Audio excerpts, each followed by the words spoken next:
Şimdi öncelikle 6-8 Ekim olaylarına götüren sürece bir bakmak lazım Türkiye'yi.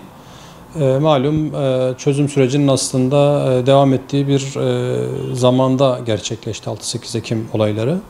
Ve bu süreç devam ederken süreç içerisinde işte Suriye'de yaşanan bir takım gerginlikler, bir takım olaylar üzerine, özellikle Kobani üzerinden HDP'nin bir takım açıklamaları oldu ve halk sokağa davet edildi, sokağa çağrıldı. Yalnız bu sokağa çağrılma vakası görüldü ki normal işte bir toplantı, gösteri, yürüyüş hakkının ötesine geçen bir şeye evrildi ve bunun altında kalındı aslında. Yani bu çağrı yapanlar da bu çağrının altında kaldılar. İşlenen onlarca adi suçun karşılığı halen sorulamadı ve bu anlamda bu çağrının da, bu çağrıyı dile getiren kişilerin üzerindeki yükün de biz devam ettiğini düşünüyoruz. Öncelikle bunu vurgulamak lazım. Tabii çözüm süreci olması hasebiyle de dosyada bir takım sıkıntılar yaşandı maalesef. Özellikle kullandığımız bir ifadeydi o süreçlerde. Yasin Börü ve arkadaşlarının katledilmesi vakası, yine 6-8 Ekim olayları bağlamında Türkiye'de koordineli olarak başlayan suç eylemleri çerçevesindeki olayların soruşturulmasının tamamı, bütün bu soruşturmalar maalesef çözüm sürecinin gölgesinde bırakıldı. Bizce gerek devlet tarafından, gerek diğer ilgililer tarafından bu süreçte soruşturmaların hakkı verilmedi. Zaten olaylar devam ederken çok ciddi ihmaller söz konusu ki özellikle Yasin Börü dosyasında biz gördük. Emniyet müdürlükleri neredeyse kendisini sokağa kapatmış, kale gibi korumaya almış. Dışarıda ne yaşanırsa yaşansın, kim katledilirse katledilsin. Bir anlamda bizi ilgilendirmez. Zaten müdahale gücümüz, imkanımız yok diyerek kendilerini korumaya almış ama halkı oradaki işte çapulcu diyebileceğimiz tiplerin, serseri diyebileceğimiz tiplerin, işte Yasin Börü vakasına görüldüğü üzere vahşi bir şekilde cinayet işleyecek tiplerin insafına bırakmış durumdaydılar. Yani böyle bir süreçte gündeme gelen bir vakaydı maalesef. Tabii soruşturma süreci uzadı. Çok basit bir şekilde yürütüldü. Dönem işte Diyarbakır'da başlayan soruşturmaya oradaki avukat arkadaşların bütün ısrarlı taleplerine rağmen bir takım delillerin toplanması geciktirildi. Hatta öyle bir hale aldı ki direkt katledilen insanların yakınları, arkadaşları kendileri delil toplayıp emniyete götürme durumunda bile bırakıldı maalesef. Olaylardan çok sonra emniyet gidip olay yerinde inceleme yapabildi. Yani böyle bir vaka. En netice doğal olarak bu yargılama sürecinde etkiledi tabii ki. İşte kamera görüntüleri falan olması hasebiyle bir takım somut delillerin olması tabii olumluydu ancak gerek MOBESE kayıtları, işte gerek işte emniyetin bir anlamda olmaması düşünülemez, işte muhbir ve diğer delil toplama yöntemleri maalesef bize ışık tutamadı bu dosyada. Neredeyse işte basına düşen, kendi imkanlarımızla, zorlamalarımızla elde ettiğimiz delillerle yürüyen bir soruşturma oldu. Sonrasında davaya da bu şekilde eksik olarak aslında tam gerçek anlamda yansımadı maalesef.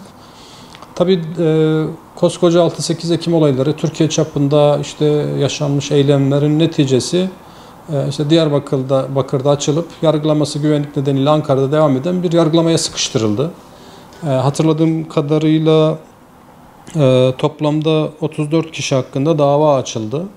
Bu davalar yaşanan olayla kıyasladığımızda dava açılan kişi sayısını tabii çok komik bir rakam. Halen devam ettiği söylenen bir takım soruşturmalar var ancak onların neticesini henüz göremedik. Aradan bu kadar zaman geçmiş olmasına rağmen. Neticede bütün bu yaşanan olayların faturası 34 tane serseri diyebileceğimiz, çapulcu diyebileceğimiz kişiye çıkarıldı. Ki bunların bir kısmı zaten beraat etti. Bunları istisna tutuyoruz. Türkiye'de malum yani yargı kazaları da olabiliyor. İnsanlar suçsuzken de yargılamalara tabi tutulabiliyor. Böyle insanlar da olabilir ama en netice bu dosyada önümüze sanık olarak çıkarılan kişilerin üzerine yıkıldı bütün bu olayların faturası. Oysa bundan ibaret değildi. Yasin Börü davası da, 6-8 Ekim olayları da bunlardan ibaret değildi.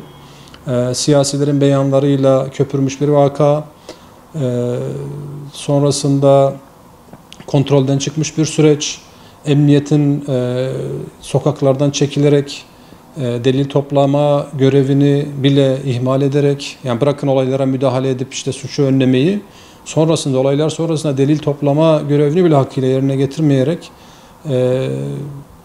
kasten veya kusurla neyse artık bunu yargı tespit etmeli. Bu süreçlerdeki gerçek rolünü ifa etmediğini gördük. En netice kolektif bir sorumlulukla bu insanlar ve Türkiye'nin değişik yerlerindeki işte katledilen insanlar gündemimize gelmiş oldu. Bunların hakları halen verilebilmiş değil maalesef. Olayların nasıl başladığı zaten açık. Yani bir siyasiler tarafından yapılan bir çağrı söz konusu, sokağa çağrı söz konusu. Ancak bununla alakalı yapıldığı söylenen bir takım soruşturmalar biliyoruz. Ancak bugüne kadar somut bir adım atılmış değil. Sadece Ankara'da 19 Ağır Ceza Mahkemesi'nin işte bu Yasin Börü dosyasında dosyaları tefrik edilip yargılanan 3 kişi var. Onların dosyasıyla 19 Ağır Ceza'da görülen ve Selahattin Demirtaş'ın yargılandığı dosyanın birleştirilmesi yönünde bir çaba gündeme gelmişti, medyaya yansımıştı. Ancak sonrasında bundan da bir somut veri yansımadı. Yani birleştirme kararı zaten kabul edilmedi. O süreç bildiğim kadarıyla yargı ayağı devam ediyor ama ne aşamada bilemiyoruz. Şu an bu süreçte dahli olan siyasiler ya da işte azmettiriciler, yani bu tamamen siyasi olması gerekmiyor. Onun dışında da yani Türkiye'de koordineli olarak yürütülmüş onlarca farklı şehirde çeşitli suçların işlendiği bir eylemden bahsediyoruz. Tamamı Diyarbakır'daki Yasin Börü vakası üzerinden aklanmaya çalışıldı ya da onun üzerinden bütün tamamıyla hesaplaşılmış gibi bir algı oluşturulmaya çalışıldı. Emniyet tarafından, yargı tarafından, ne derseniz artık. Bununla yetinmemek gerekiyor tabii. Yani burada çok büyük suçlar işlendi. Çok farklı şehirlerde farklı insanlar öldürüldü. İstanbul'da da mesela o süreçte yaralanan, malına zarar verilen, öldürülen insanlar var. İşte hatırladığım kadarıyla Diyarbakır'da ve diğer bölge şehirlerinde sırf sakallı olduğu için kılık kıyafeti dolayısıyla o süreçte yine katledilen insanlar var.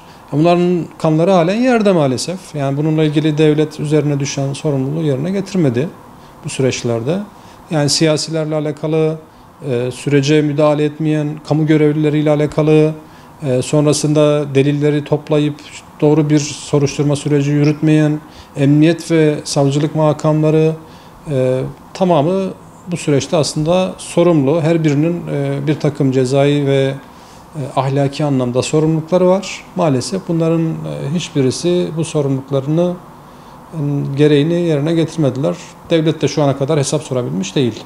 Hukuk dediğimizde en temelde hukuk güvenliğinden bahsetmemiz gerekir. Yani nedir hukuk güvenliği? Bir insan bir eylem yaptığında ya da kendisine karşı bir eylem gerçekleştirdiğinde, bu cezai bir eylem olabilir. Yani diğer alacak verecek meselelerinden tutun diğer medeni ilişkilere ilişkin olabilir. Fark etmez. Bu bir karşılık bulacağını ve hangi karşılığı bulacağını bilmelidir. Yani bunu eğer bilmiyorsa, yani bir suçun mağduru olduğunuzda ya da bir hakkınız ihlal edildiğinde hangi süreci takip edeceğiniz, bu sürecin neticesinde ne tür bir sonuçla karşılaşacağınız noktasında bir eminliğiniz, bir güveniniz yoksa ya da suç işleyen bir kişi suç işlediği iddia edilen diyelim bir kişi hangi yargılama sürecine tabi tutulacağı ve işte bunun sonucunda neyle karşılaşacağını kestiremiyorsa burada bir sıkıntı vardır. Şimdi bazı suçlar yönünden mesela bakıyoruz, insanlar işte mahkemeye göre, suç tipine göre farklı muamelelere tabi tutuluyorlar. Ya da işte bazı suç tipleri yönünden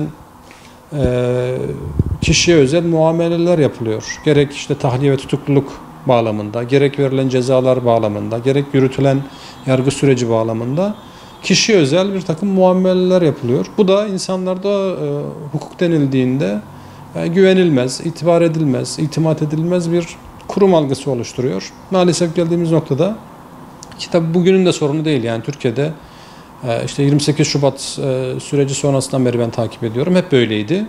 Bugün tabii sürekli her devir eski alışkanlıkları, eski kültürü de yüklenerek devam ettiği için daha da böyle yoğun bir aşamaya gelmiş durumda. Hangi alana elinize atarsanız yargı bağlamında, hangi mağdur edilmiş olduğunu düşünen grupla muhatap olursanız olun, her birinin devasa problemleri var ve bu tamamen propaganda olarak dile getirilen problemler değil bunların bir kısmı. Muhakkak ki işte mevcut gidişatı propagandaya yönelik kullanan kesimler de olabilir, kişiler de olabilir, gruplar da olabilir ama hakikaten objektif olarak baktığınızda da çok ciddi sorunlar, çok ciddi problemleri bizzat gözlemleyebiliyorsunuz. Yargı bu anlamda geçtiğimiz süreçte iyi bir sınav veremedi. Yargının bağımsızlığı ve tarafsızlığı noktasında, hakim ve savcıların bağımsızlık ve tarafsızlıkları noktasında somut bir takım kuşkular var. Yani bu artık iddianın ötesine geçmiş somut bir takım veriler var. Bu da tabii ki yargıya olan güveni sıfıra indirmiş durumda. Bu güvensizlik dolayısıyla da insanlar o süreçlere girmemenin yollarını arar hale gelmiş durumda. Yani bugün Türkiye'de yaşayan insanlar için bir utançtır aslında. İşte buradaki yargıdan kaçarak denizlerde ya da işte nehirlerde boğulan insanlar sorunu. Yani çocuklar da boğuluyor üstelik bu süreçlerde.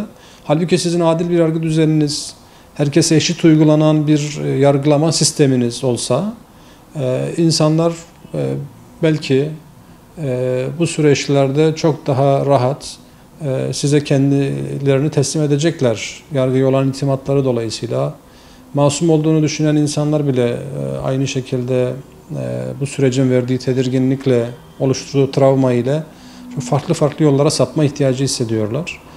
Bu da önemli bir sorun. Yani bunu göz ardı edemeyiz. Yani Türkiye'de mültecilerden tutun işte örgüt suçlamasıyla muhatap olanlara kadar yargıya bir şekilde eşit düşen insanların maalesef o kuyuya atıldıklarına çıkamadıklarını görüyoruz. Ancak işte bir takım farklı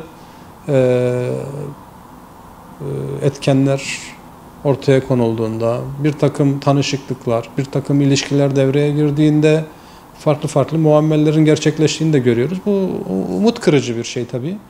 Umutsuzluk verici bir şey. Bu anlamda yani adil yargı ve benzeri tartışmalardan öte Türkiye'de bir gerçek anlamda bir yargı var mı yok mu tartışması bence temel bir soru olarak artık önümüzde duruyor. Yani çünkü bu yapılan uygulamalar yani yargı olarak adlandırılamayacak nitelikte maalesef.